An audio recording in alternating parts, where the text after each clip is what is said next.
Welcome to our flute circle or our flute class. We're the Timpanogos. We're the Timpanogos flute circle, and we are going to be putting these lessons on Facebook for all of you to kind of learn how to play the flute while you come and join our flute circle. First thing we're going to go over is going to be the care and maintenance of a flute, because that is really important. If you can't take care of your flute and it ends up getting cracked, you're no longer going to be able to play that flute. You'll be looking for another flute to buy, or you're through playing, because flutes, when they get wet inside, they have a tendency to expand, and it can cause cracking on your flutes. So the first thing I want you to do with a new flute when you buy a flute is to take the topper off. The topper is the thing that sits on here, covers the big hole, and forces the air to come out over the splitting edge. Water will build up down inside this little hole down here, and if you don't let it dry out, it can cause the flute to split and crack. Whenever you've been playing your flute for any given time, it's really important to either take this topper off or slide it back. I like to slide it back because I have a tendency to set things down and lose them. So if I slide it back so that that hole in there is exposed, then the air can dry it out, and it can dry out. I also set it on my couch upside down so that the moisture can run out the bottom or the mouthpiece of the flute. Moisture is not going to run out of this part of the flute. It's going to come out of here or here. When you get too much moisture build up inside your flute, it will do what we call wetting out, and the flute will stop playing. You'll go to play a note and you're not going to get a sound, or you're going to get some kind of ugly sounds. That means it's time to get the fluid and the moisture out of your flute. It's mainly condensation. The warm breath into a maybe a little bit colder flute can cause condensation, and that's where moisture can build up in your flute. It's important for you to know how to put your topper back on. So depending on the flutes that you buy, this is a high spirit flute, and he has a tendency to, when he puts the topper on, he puts a rubber band around it, and then he ties the lace on it, extremely fancy tying. So nobody ever wants to undo that fancy tying because they know they can't retie it that way. And so people will have a flute for a couple of years and bring it in. And the first thing I do is make them take that off, and they've got this rotted, ugly rubber band on that topper that has just disintegrated on there. So don't be afraid to take your flute apart. It's really, really important. The way to restring your topper, and I wouldn't go into anything fancy, because if you do fancy things, you don't want to undo it because it's too much work. You want it to be quick and easy to take that topper off and put it back on. So I've just wrapped it around that. It's got two strands over the top of it. And then I just get those strings kind of even, and I cinch it down. And then I put it under my arm. It's kind of like a third hand. And I just tie this leather strap one time. And I pull it up hard and cinch it down. And then I come back here and I straighten out my topper. If your topper is an animal, you can call it a fetish, but if it's not an animal, don't call it a fetish, because if you're around a Native American person who understands, they're going to correct you and tell you that's not a fetish. So I like to teach people so that they know and they don't, run into that. That was how I learned. I called my little block a fetish, and this sweet gentleman, he says, that's not a fetish, it's a topper. And he explained to me and taught me. He took the time to teach me, which I appreciate. So now I've got the topper back on. I've got my bird back on. And it depends on your flute maker as to how close to that little hole you need to get. But most of them, it's going to be about a dime's width. If you were to take a dime and stand it on its side, you'd want just barely enough ledge for that to sit on. It's hard to see that. Something I can teach in person in a class very quickly. But you want to get that set in the right place. And if you want, once you've found the sweet spot, if you want to take a little pen and draw across there where that goes to, I've done that before. Whatever helps you. And then I check it to see if it sounds crystal clear.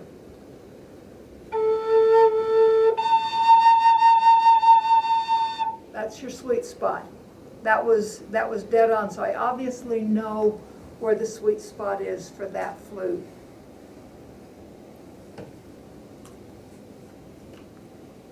Okay, let's see. I want to make sure I cover everything, so.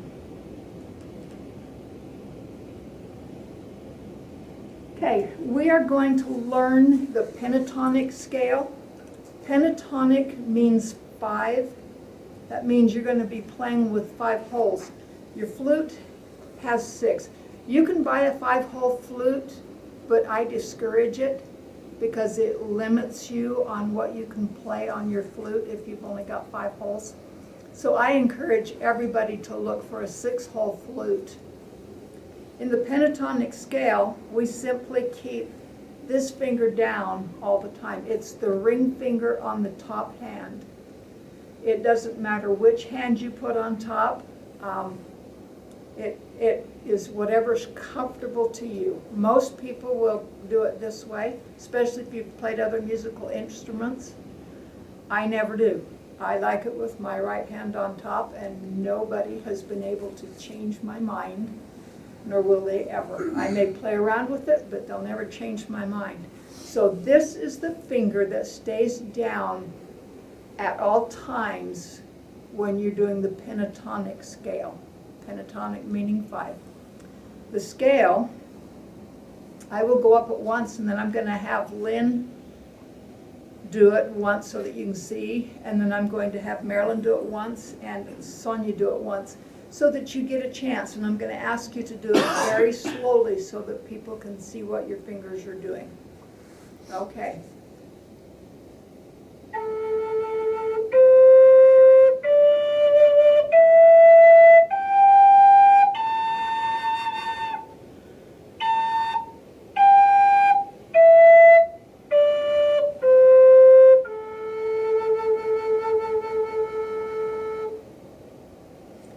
The key to playing this scale is if I want to lift this finger here, I also have to lift this one. I can't play it this way. Doesn't sound right. It's not in the scale. If I want to lift this finger, I've got to lift everything except this one. We call this the naughty finger for now. It's the no-no, doesn't go up. It goes like that. So.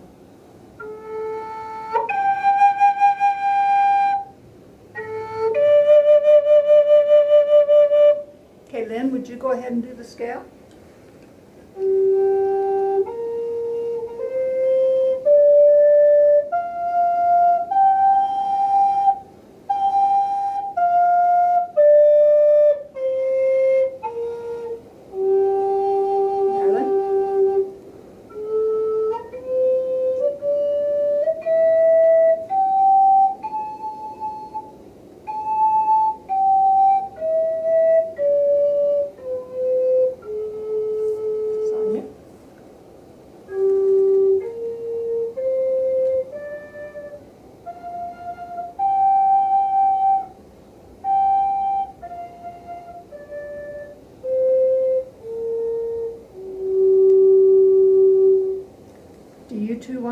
a turn each, just to practice. Let's start with you. And just up the scale and down.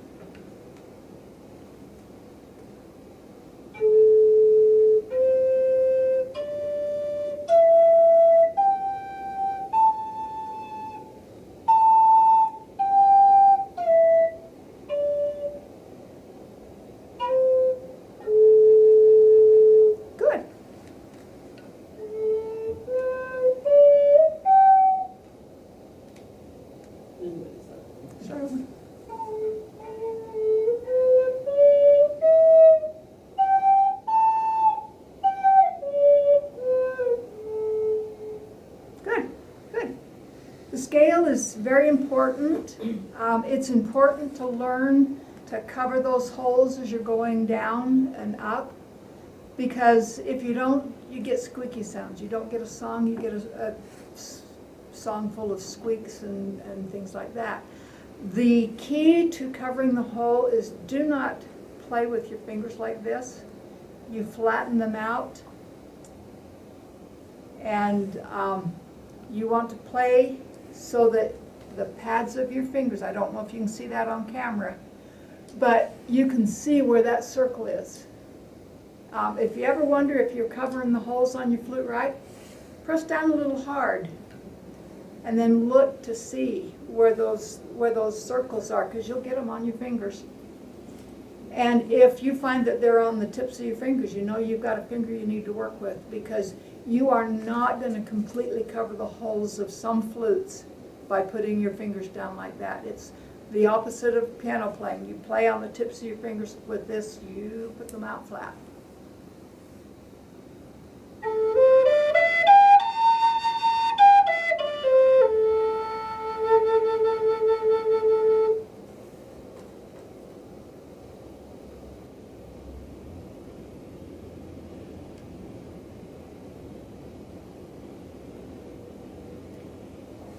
Okay, one thing I usually teach people is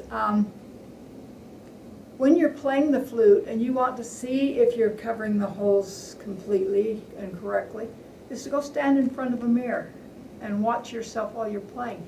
This will get you away from thinking you need to watch your fingers, and it'll help you to look in the mirror and you can see if you've kind of missed a flute hole with your finger, because you'll be able to see which finger is missing that hole. So stand in front of the mirror. Another thing that's important to learn is learn to breathe from your diaphragm. Your diaphragm is where you have breath control so that you can give more air, less air. You can do some of the embellishments better. Well, some of them you can't do unless you're doing it from the diaphragm. And the way to learn to breathe from your diaphragm is to go in and lay on your back on your bed and play your flute while laying down, or you can lay on the floor if you think you can get back up. When you're laying on your back, you're forced a little more to use the diaphragm to breathe. The diaphragm gives you control.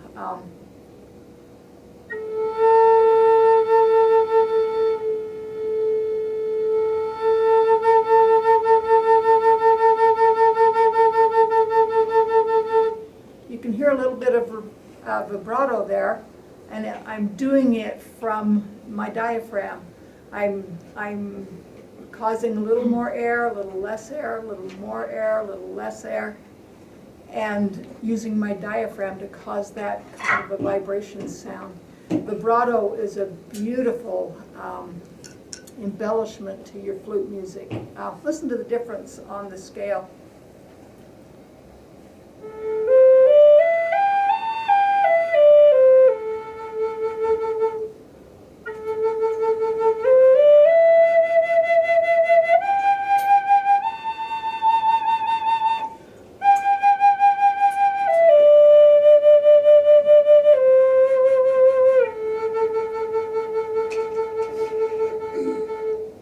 Still just the basic scale, but it makes it sound a little more musical, a little prettier.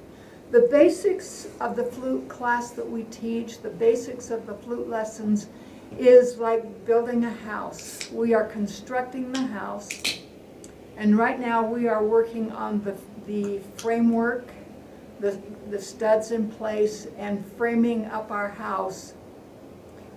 When we get to the embellishments, we are decorating the walls and the floors, painting the walls, hanging pictures, by adding embellishments. And we'll get to that much later on, because we don't want to tackle the hard things before we do the easy things well. It's important for you to practice your flute every day, 15 minutes every day. It is much better to practice your flute 15 minutes a day than it is to practice once a week for 2 hours.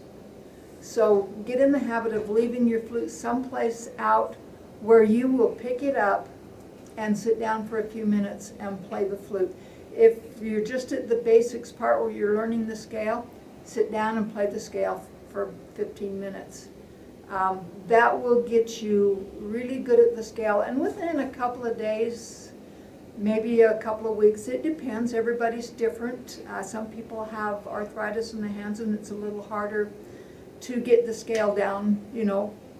You don't need it to be perfect, because you're going to make mistakes until you get a little better, a little more skilled. But you want to move on to something a little more fun than just the scale in, a couple of weeks. So work on your scale, practice it every day, and then when you feel comfortable that you can put your fingers back down on the holes correctly every time, you might miss a little bit, that's okay. But when you get where you can go up and down the scale comfortably, you're ready to move on to something different. I would say immediately start picking up your speed. Instead of doing slow,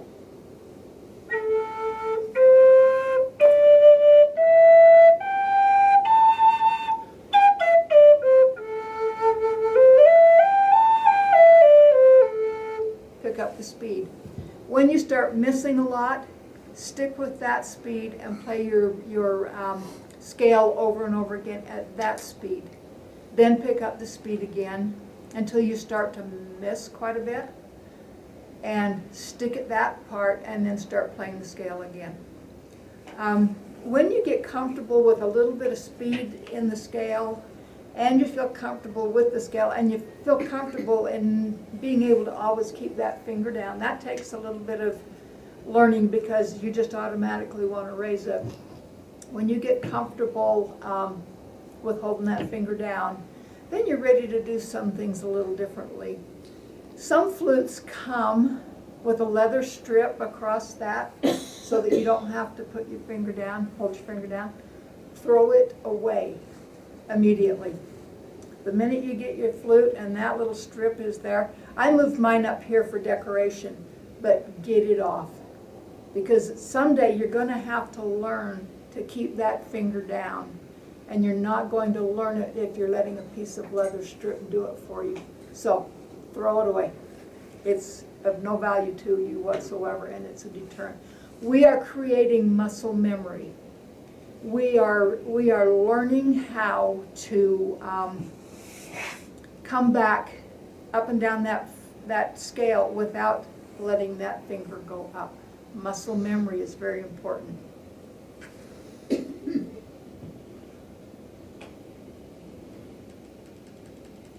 Okay, embouchure.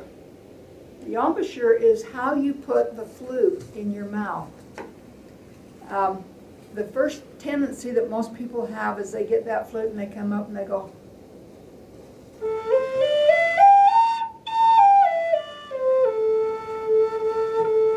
That has literally handicapped me so that I cannot do a lot of things that are very important on the flute. That is not the way to put the flute in your mouth. Take the flute and you set the bottom of that flute on your bottom lip. Can you all see that? Then lift it up. You want your top lip to kind of come down a little bit over the top of that hole, making that hole just a little bit smaller.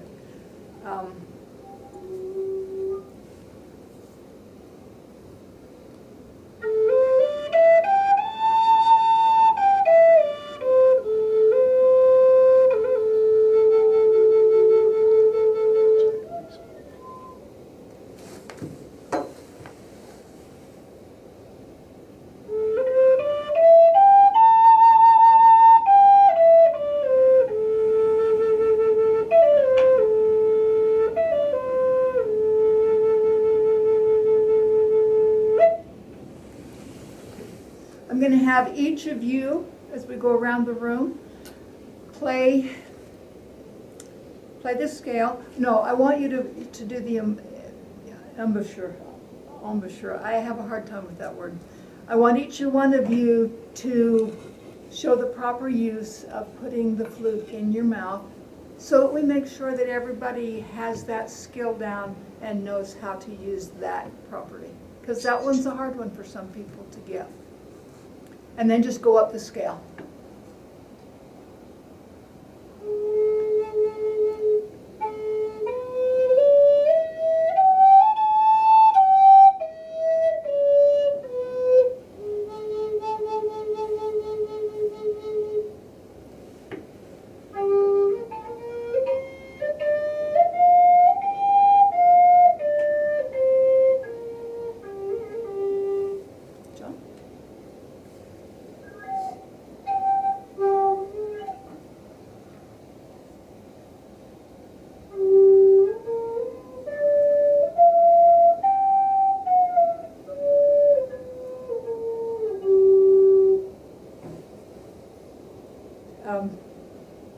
Karen, go ahead.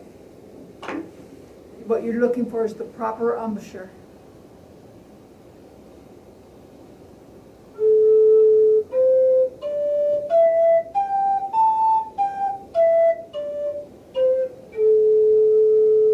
Wonderful.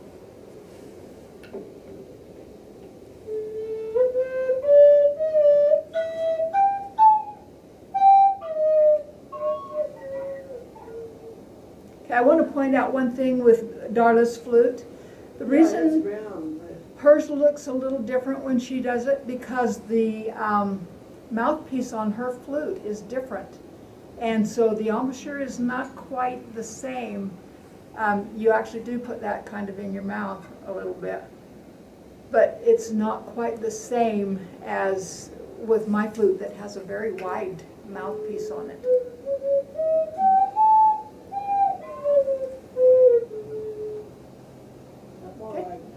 That's good.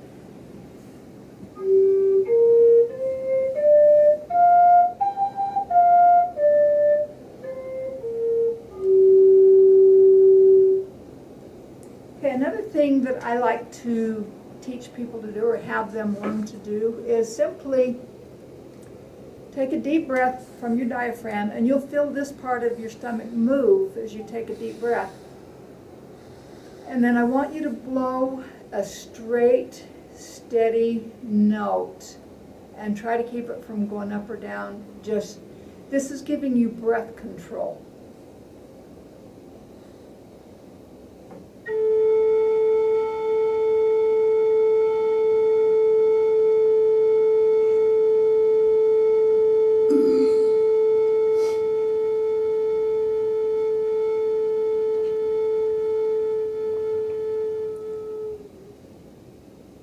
We're going to go around the room and each one of you go ahead and do that.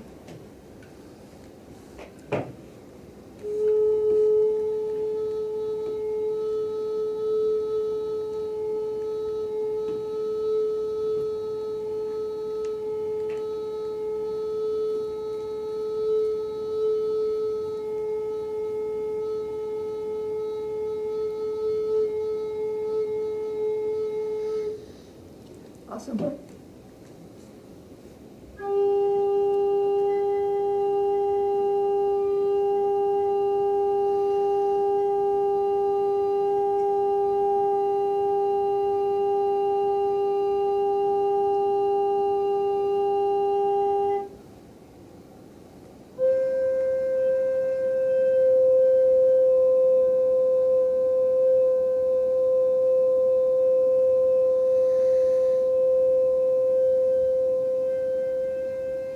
Good. Okay, I'm going to go back to John and then back here to you.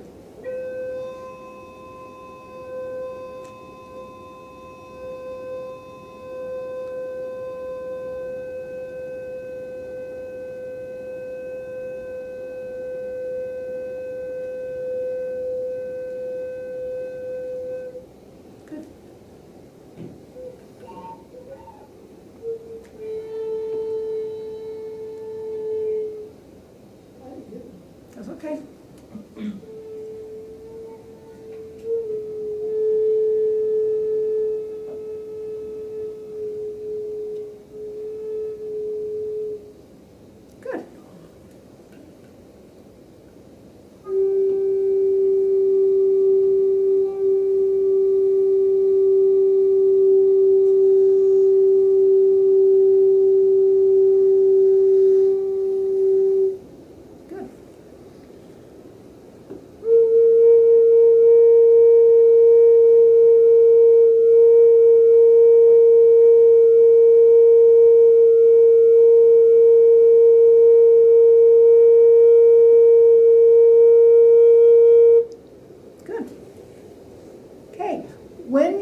these little tricks that I show you. When you find one that you struggle with a little bit, that lets you know what you need to practice on for the week. If you found that to be kind of hard, like, oh man, I'm gasping for air, work on that this week. Make that the first thing you do when you're warming up your flute, is to just see how long, and maybe find a clock where you can watch the clock and see how long you're able to make one breath go and keep it steady. I struggle with it simply because I'm so used to doing vibrato that I start vibratoing it. But I can hold that for a pretty long time. What that does is it helps you to play songs and not need a breath every 4 or 5 notes. You can play for a little while.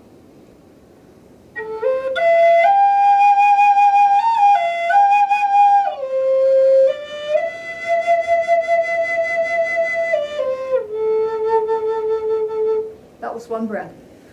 So you want to be able to play for a reasonable time. You want to hurry and take another breath before you run out of air, otherwise your song dwindles down and dies, and it's obvious. If you just quickly take a breath,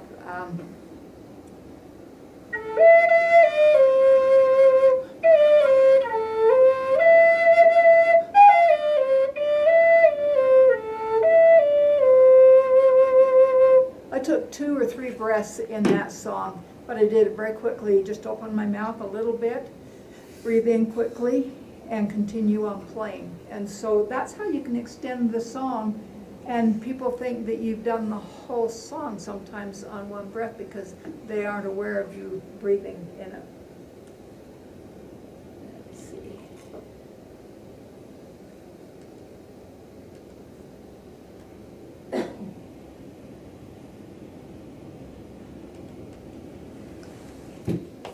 Really wish I could have printed this off. I did that myself. Okay, that is the end of lesson 1. I like to give a paper handout for exactly what the pentatonic scale looks like, even though it's really simple and basic. Sometimes people struggle trying to know what notes are in that scale when they start wanting to play songs, but it also helps them to see what the notes look like as they're playing the scale, and they kind of keep forgetting to lift the lower fingers up when they're lifting the top fingers. It's very important when you're playing in the scale that you lift the fingers properly so that the song sounds, well, it doesn't matter what order you play those notes in. It just matters that you're playing notes that are in the scale. So we will have a handout. When you come into the classroom, we can give you a handout with the pentatonic scale on it. I also recommend that you pause the video numerous times as you're watching, so that each thing we teach, you can take some time to play that, practice that, and get a little comfortable with it before you let the video continue on. Practice the scale. You can come into the class and talk to us about the flutes. We like to stick to an A or a G flute. Most of us in the class have an A or a G, and I think most of us have both. That way, when we're playing together, we have flutes that we can all play together at the same time, because you can't play just any key. And that's another thing. Find out what key you're buying. It isn't just one wood flute. As you can see, I've got quite a few flutes here. There are as many flutes as there are keys on a piano. There's a flute for every key on the piano. So you want to find out what key of flute you're buying. This one is the key of A. I think most of us have been playing in the key of A that have been demonstrating. So talk to me. My name is Rolayne. They know me at the front desk. Talk to me about, where to get a flute. We can get you flutes for around $125, $150, depending on the flute maker, that kind of thing. And it'll depend on the wood that you have them make it with. But our classes are every Wednesday at 1 o'clock, so come back and have a chat with us anytime. Thank you. Happy fluting.